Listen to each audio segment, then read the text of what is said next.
4 dying grandmothers, 12 enemy soldiers, a 12-mile walk that would destroy every lie they'd ever been told. May 23, 1945. Southern Okinawa had become hell on earth. For nearly 2 months, the island had been ripped apart by one of the bloodiest battles in the Pacific War. Green hills had turned into moonscapes of mud and craters. Villages had become ash, and somewhere in the jungle, 4 elderly Japanese women were about to meet the monsters they'd been warned about their entire lives. Nakamura was 68 years old. Her kimono hung in tatters from a body that had become skeletal. Beside her, Tanaka Hana, 64, clutched a water-damaged photograph of her granddaughter, like it was the last piece of her soul. Yosha Ko, 62, and Shamsu Yuki, 59, leaned on each other as they stumbled forward. Their bare feet left bloody prints on the jungle path. These weren't soldiers. These were grandmothers who had spent their lives growing rice, raising children, tending village shrines. War had seemed like something that happened to other people in other places. But war had found them anyway. And now, after 3 days with nothing but a handful of roots that had poisoned Shamsu, after watching streams run contaminated with the debris of battle, after feeling their bodies shutting down one system at a time, they could go no further. "We cannot continue," Yosha whispered, each word stealing energy they didn't have. Nakamura nodded. Her vision swam with dark spots. Her legs trembled. But it wasn't just exhaustion that made her agree. It was acceptance. They had heard the broadcasts. They had listened to the warnings. They knew what happened when the Americans found you. Women would be violated. The elderly would be shot like animals. Better to die with dignity than face such horrors. Nakamura had seen it herself. A mother and her 3 children lying peacefully in a cave, empty poison bottles beside them. The image haunted every moment she tried to sleep. They found shade beneath a banyan tree and collapsed. Shamsu was barely conscious, her breathing shallow and rapid. Yosha tried to wet her lips with the last drops from their canteen. But Shamsu didn't respond. "I'm sorry," Nakamura said, her voice breaking. "I thought we could reach safety." Tanaka squeezed her hand. "You gave us hope when we had none. That is not something to apologize for." Then they heard voices, American voices. Nakamura's blood turned to ice. This was it, the moment they'd been warned about. The monsters had found them. But what happened next would shatter everything. Corporal James Mitchell, 22 years old, farm boy from Iowa, was on point for the Marine Patrol. He'd been trained to spot ambushes, to identify threats, to react instantly. When he saw movement beneath the banyan tree, his rifle came up automatically, finger moving to the trigger. Then he saw what the movement actually was. 4 elderly women huddled together, looking up at him with eyes that held no hope. Only acceptance of death. They weren't soldiers. They weren't armed. They were grandmothers, and they were dying. Mitchell held up his fist. The patrol froze. Sergeant Thomas O'Brien moved up beside him and breathed one word. "Jesus." The women stared at the Americans with expressions of pure terror. Nakamura tried to bow, a gesture of respect even facing execution, but her body wouldn't cooperate. She collapsed back down. "They think we're going to kill them," Private Bobby Chen said quietly. Chen was Chinese-American. He couldn't speak Japanese, but he recognized that look. He'd seen it before in villages they'd liberated, in civilians caught in crossfire. O'Brien lowered his rifle and held up both hands. "We're not going to hurt you," he said slowly, knowing they probably couldn't understand, but hoping his tone would convey meaning. The women didn't move. They had no reason to believe him. Everything they'd been told said this moment would end in violence and death. O'Brien had a decision to make, and he had to make it fast. The patrol was supposed to be scouting enemy positions, not rendering aid to civilians. They were in hostile territory, exposed, vulnerable. Every minute they delayed put his men at risk. He looked at the 4 women again. One was clearly unconscious, or very close to it. The others weren't much better. If his patrol moved on, these women would die here. There was no question about that. O'Brien thought about his own grandmother back in Boston, a tough Irish woman who had raised him after his parents died. He thought about the propaganda he'd heard, the descriptions of Japanese as inhuman monsters who deserved no mercy. Then he looked at these 4 scared, starving old women and saw only human beings in desperate need. "Mitchell, Chen, break out the medical supplies," O'Brien ordered. "Davis, Thompson, see if we can find any clean water. The rest of you, establish a perimeter. We've got 4 civilians who need help." Private John Davis hesitated. "Sarge, we're supposed to be back at the rally point in an hour." "I'm not leaving these women to die," O'Brien cut him off.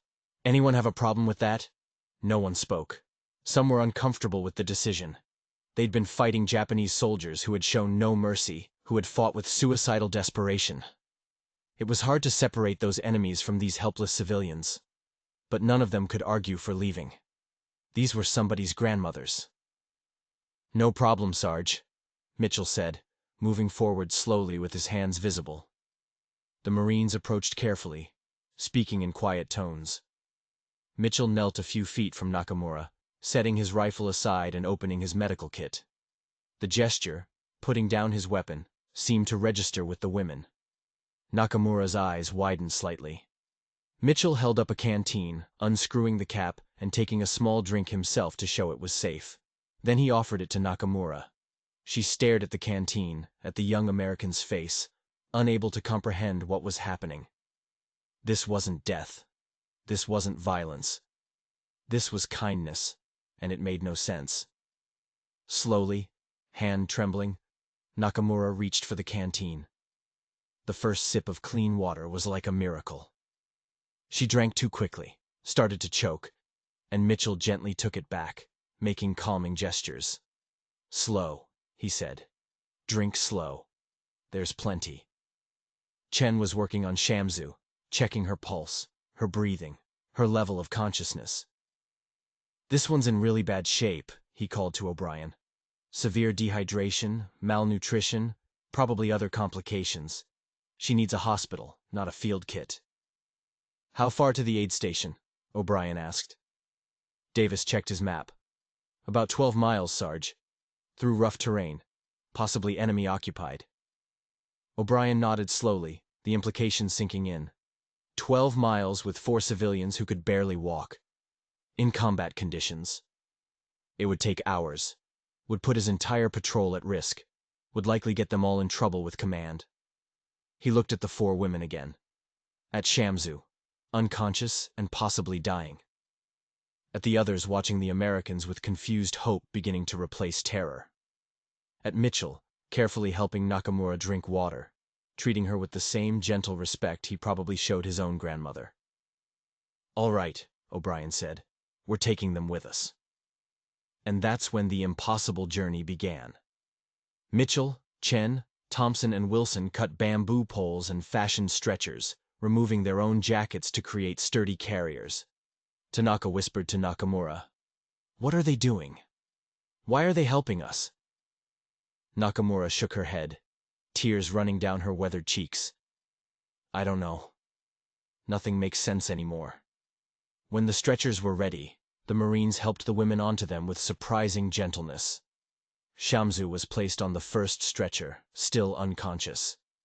The other 3 were helped to their feet, but when it became clear they couldn't walk far, 2 more stretchers were quickly constructed.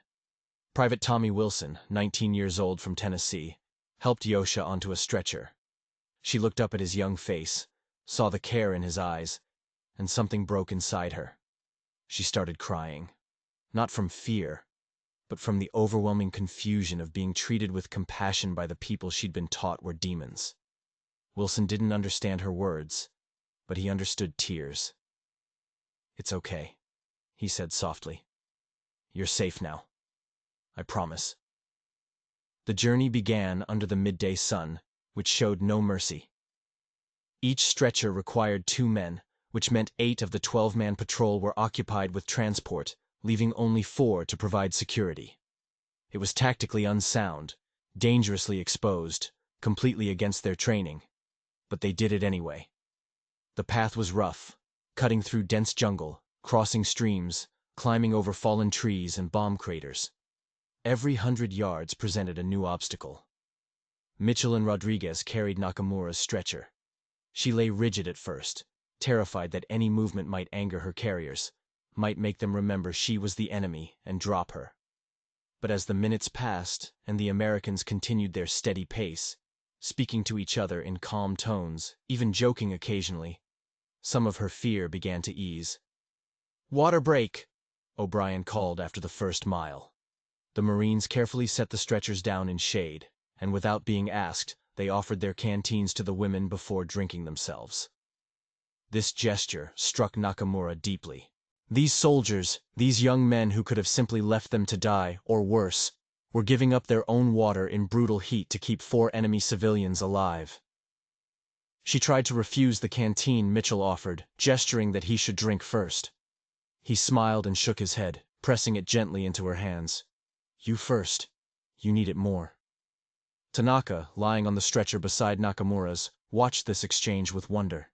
She turned to Yosha and whispered in Japanese, "They share their water with us. In this heat, in enemy territory, they share their water." Yosha nodded, equally amazed. Everything we were told was a lie. By the 3rd mile, the Marines were exhausted. Carrying a person on a makeshift stretcher through jungle terrain was brutally hard work. Their shoulders ached, their hands cramped, sweat poured down their faces and soaked through their uniforms. Several had blisters forming where the bamboo poles rubbed against their palms. But they didn't complain. When one Marine's strength gave out, another immediately stepped in. They rotated positions, creating a rhythm that kept them moving forward. Then came the stream. Swollen by recent rains, chest deep, current strong enough to knock a man off his feet. O'Brien went first, testing the depth, finding the safest path. Then the Marines lifted the stretchers high, holding them above the water as they waded across. Nakamura, watching the water rush past below her, felt a surge of panic. If they dropped her, she would drown. She couldn't swim. But the Marines held firm. Their arms trembled with effort, but never wavered. Mitchell's face was set in concentration, every muscle focused on keeping the stretcher level and safe. When they reached the other side, Mitchell grinned at her, breathing hard. "Made it. Told you we wouldn't drop you." Nakamura didn't understand his words, but she understood his smile. She smiled back, the first time she had smiled in weeks. The journey continued. Miles passed slowly. Several times they heard artillery fire or the sound of aircraft, and each time O'Brien would call a halt, everyone freezing until the danger passed. During these tense moments, the Marines would position themselves protectively around the stretchers, using their own bodies as shields. This didn't go unnoticed. Tanaka, watching young Private Wilson crouch beside her stretcher during an artillery barrage, his body between her and the direction of the shells, felt something shift inside her. This boy, who looked young enough to be her grandson, was willing to die to protect her. The enemy, the monster they'd been warned about, was protecting her with his life. Around the 5th mile, they stopped for a longer rest. Chen checked on Shamsu again. She had regained consciousness briefly, disoriented and weak. He gave her small sips of water mixed with a little sugar from their rations, trying to get some calories into her system. "You're going to be okay," Chen told her, knowing she couldn't understand but needing to say it anyway. "We're getting you to help." Private Davis had broken out the rations. The Marines were eating quickly, refueling for the hard miles ahead. Mitchell looked at his K-ration, then at Nakamura lying on the stretcher nearby. She was watching the Americans eat with an expression he recognized. Hunger. Deep, desperate hunger. Without thinking, Mitchell opened his ration pack and walked over to Nakamura. He broke off half of his chocolate bar and offered it to her. Nakamura stared at the chocolate. She hadn't eaten chocolate in years. Before the war, it had been a rare treat, something special for festivals or celebrations. Now, this American soldier, who should have been her enemy, who should have left her to die or killed her himself, was offering her half his food. She took the chocolate with shaking hands. The first taste exploded on her tongue, sweet and rich and utterly overwhelming. Tears streamed down her face as she ate, each bite a reminder of a world before war, before hunger, before fear. Around the clearing, other Marines were doing the same thing. Wilson gave Yosha half his crackers. Rodriguez shared his canned fruit with Tanaka. They gave away food they needed, calories they would miss during the hard miles ahead, because they couldn't stand to watch these old women starve. O'Brien watched his men sharing their rations and felt fierce pride. These boys, these young men who had been taught to hate, who had every reason to leave these civilians behind, were choosing compassion instead. "All right, let's move out," O'Brien said after 15 minutes. "We still have 7 miles to go." The second half of the journey was harder. The terrain grew rougher, the path less certain. They were moving through areas that might still have enemy soldiers, areas that could be mined or booby-trapped. At mile 7, Davis on point suddenly raised his fist. Everyone froze. In the silence, they could hear voices ahead. Japanese voices. O'Brien moved up beside Davis, peering through the vegetation. A small group of Japanese soldiers, maybe 5 or 6, were moving along a parallel path about 50 yards away. They hadn't seen the Marine patrol yet, but they were heading in a direction that might bring them across the Americans' path. O'Brien faced an impossible choice. They could engage the enemy soldiers, but that would mean a firefight with 4 helpless civilians in the middle of it. They could try to hide and wait for the Japanese to pass, but the stretchers made concealment difficult. Or they could try to move away quietly, but any noise might give away their position. On the stretchers, the women had heard the Japanese voices too. Nakamura's heart pounded. If those soldiers found them with the Americans, they might think the women were collaborators. Traitors. Japanese military law was harsh with civilians who aided the enemy, even under duress. O'Brien made his decision quickly. He gestured for everyone to move back slowly, retreating into thicker cover. The Marines lifted the stretchers with exaggerated care, each step measured and silent. They retreated about 30 yards, then crouched in a dense thicket, barely breathing, weapons ready. The Japanese soldiers' voices grew louder as they approached, then gradually faded as they continued past, never knowing how close they had come to an encounter. When the voices were finally gone, O'Brien waited 5 more minutes before giving the signal to move. As they lifted the stretchers again, Nakamura caught O'Brien's eye. She bowed her head slightly, a gesture of thanks. O'Brien nodded back. Understanding crossed the language barrier.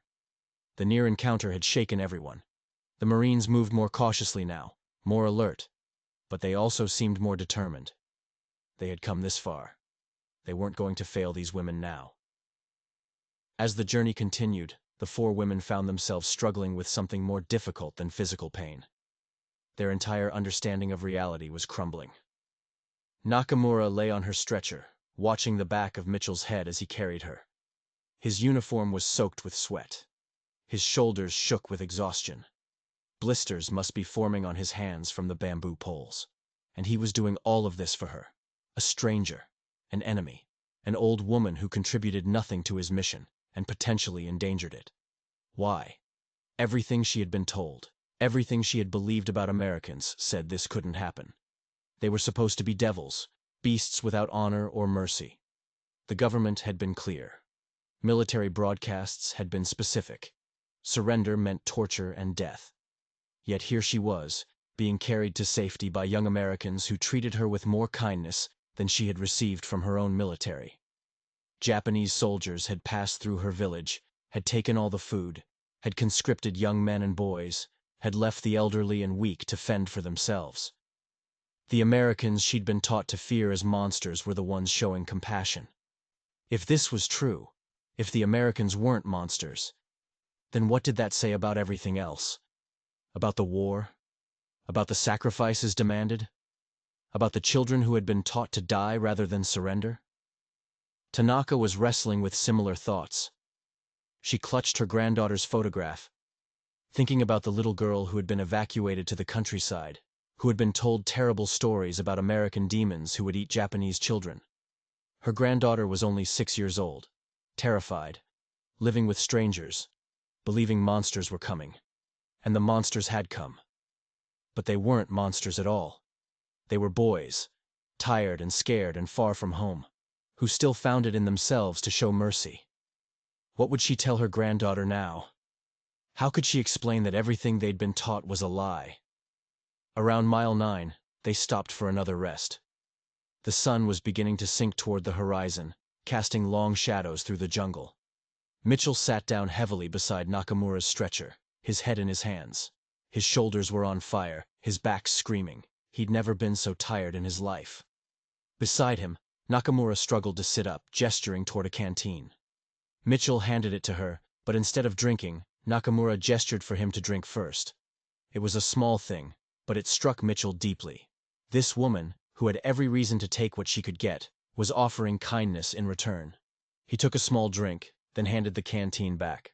Nakamura drank, then offered it back again. They passed it back and forth, sharing water in a gesture that felt almost ceremonial. Then Nakamura reached into her kimono and pulled out a small object. It was a rice ball wrapped in leaves, probably the last food she had. It was small, probably spoiled, definitely not enough to sustain anyone. But it was what she had to offer. She held it out to Mitchell with both hands, bowing her head. Mitchell understood what she was doing. This wasn't just food. This was a gift, a gesture of thanks, an acknowledgement that she understood he was helping her. He took the rice ball carefully, bowed his head in return, then broke it in half and gave half back to her. They ate together, enemy soldier and enemy civilian, sharing the last scraps of food, connected by simple humanity that war couldn't erase. The last 3 miles were the hardest. Everyone was running on fumes. The Marines' steps were mechanical, their bodies moving more from will than strength. The women lay on the stretchers in a haze of exhaustion and confusion, barely conscious, but aware that these Americans were still carrying them, still protecting them, still refusing to give up. 2 more miles, O'Brien kept saying. We can do 2 more miles. The path grew steeper, climbing a ridge that seemed to go on forever. Mitchell's legs were trembling, threatening to give out.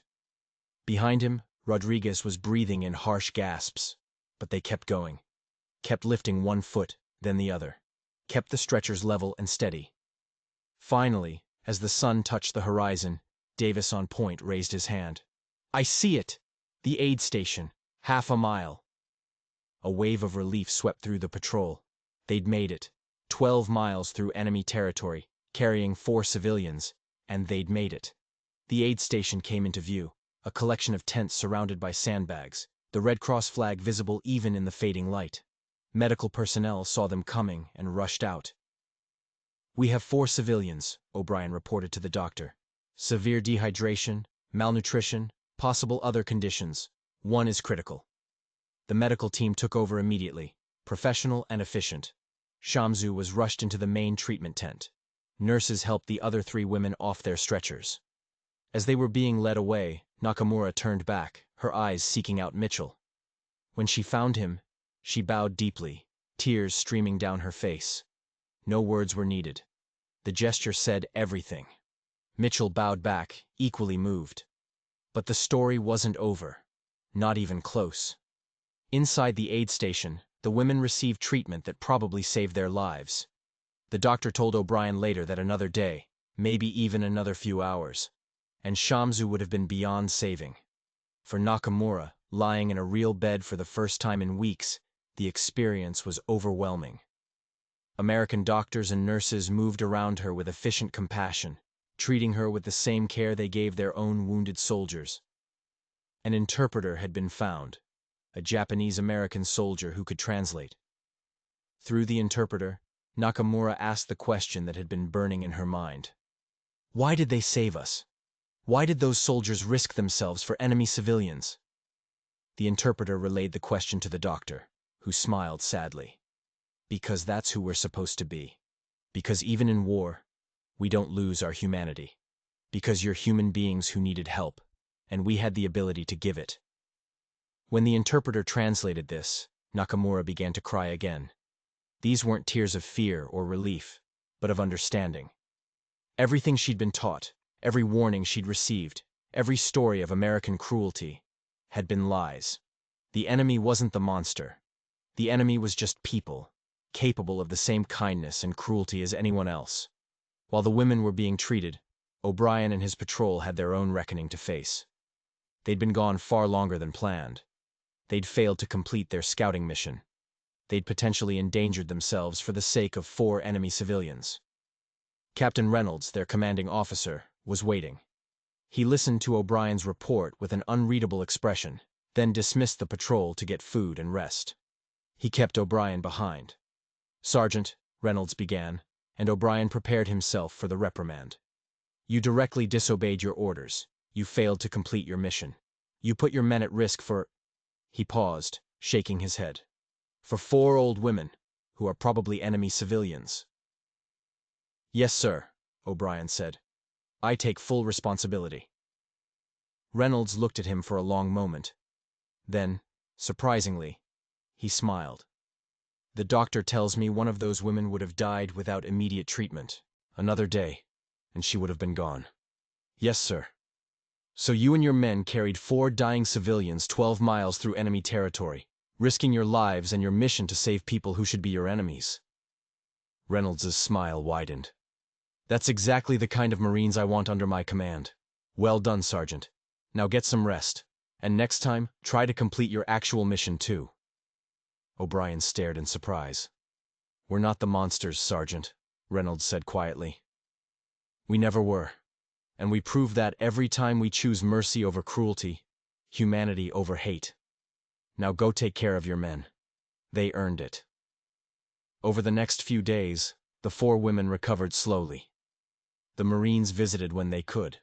Mitchell brought Nakamura books, even though she couldn't read English. Wilson shared photographs of his family with Yosha. Chen taught Tanaka simple English phrases. Through the interpreter, the women learned more about the men who had saved them. Mitchell had a farm waiting for him in Iowa. Wilson wanted to be a teacher. Rodriguez had 3 younger siblings he missed terribly. And Chen? Chen's family had fled China to escape Japanese occupation. They'd struggled to make a life in America. Chen had every reason to hate Japanese people, yet he'd still helped carry them to safety without hesitation. The irony wasn't lost on anyone. After 2 weeks of recovery, the women were well enough to be transferred to a civilian internment camp. The day of their departure, all 12 Marines came to see them off.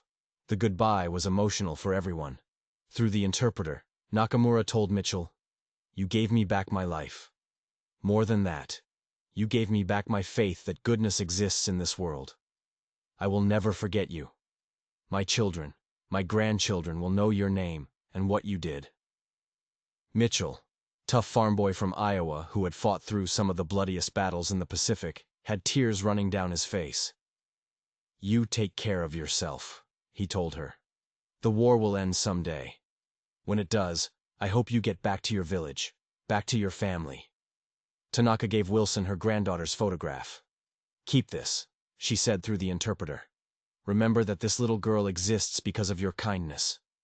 When you go home, when you have your own children, show them this picture. Tell them about the day you helped an old woman who should have been your enemy." Wilson accepted the photograph with shaking hands, promising to treasure it. Then the women were helped into a truck, and the Marines stood at attention as they drove away, saluting 4 old women who had taught them something important about war and humanity. But here's what makes this story truly incredible. Here's the twist that nobody talks about. For the Marines who carried those 4 women 12 miles, the experience changed something fundamental. They continued to fight, continued to follow orders, continued to do their duty as soldiers. But they never forgot that day. Never forgot those 4 faces. Never forgot what it felt like to choose mercy in the middle of war. Mitchell survived the war and returned to his farm in Iowa. He kept Nakamura's small gift, a silk handkerchief she'd given him, in a special box his entire life.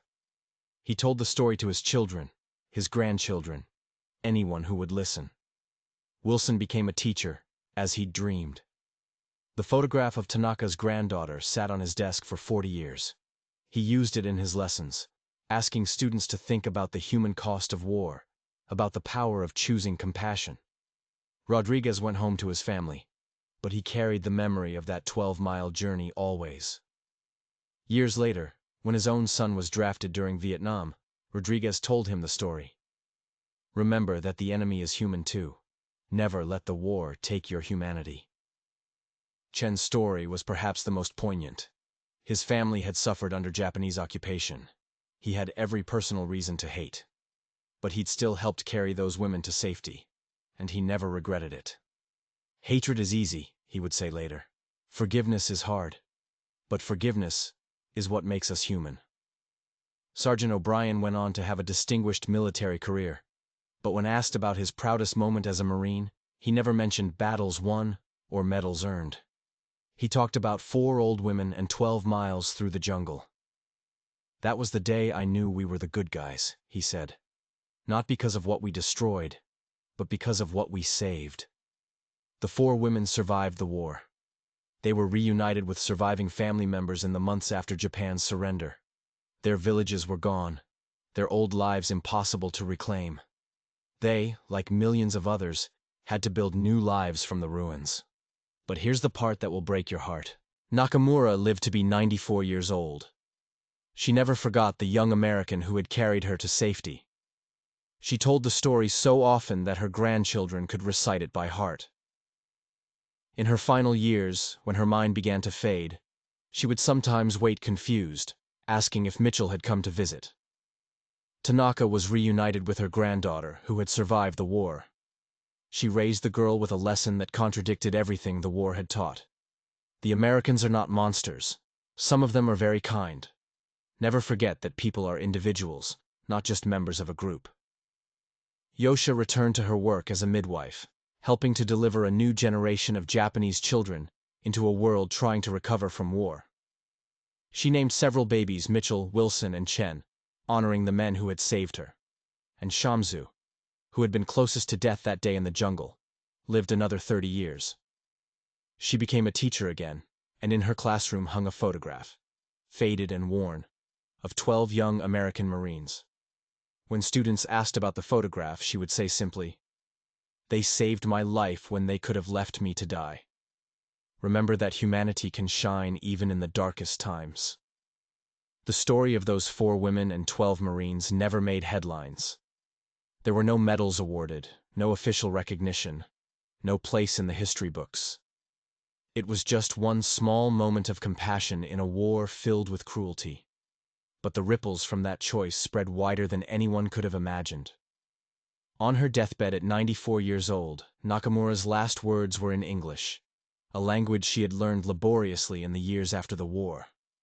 "Thank you, Mitchell," she said. "Thank you for showing me that goodness exists." Mitchell had died 10 years earlier, but his family was contacted. They told Nakamura's family that Mitchell's last wish had been for his story to be shared. For people to understand that war doesn't have to make us monsters. So here is that story. 4 grandmothers who were left to die. 12 soldiers who refused to let that happen. 12 miles that became a bridge between enemies. A reminder that mercy is always possible, always meaningful, always worth choosing. The stretchers made from bamboo and jackets are long gone. The path through that jungle has been reclaimed by nature. The war ended 79 years ago. But the lesson remains.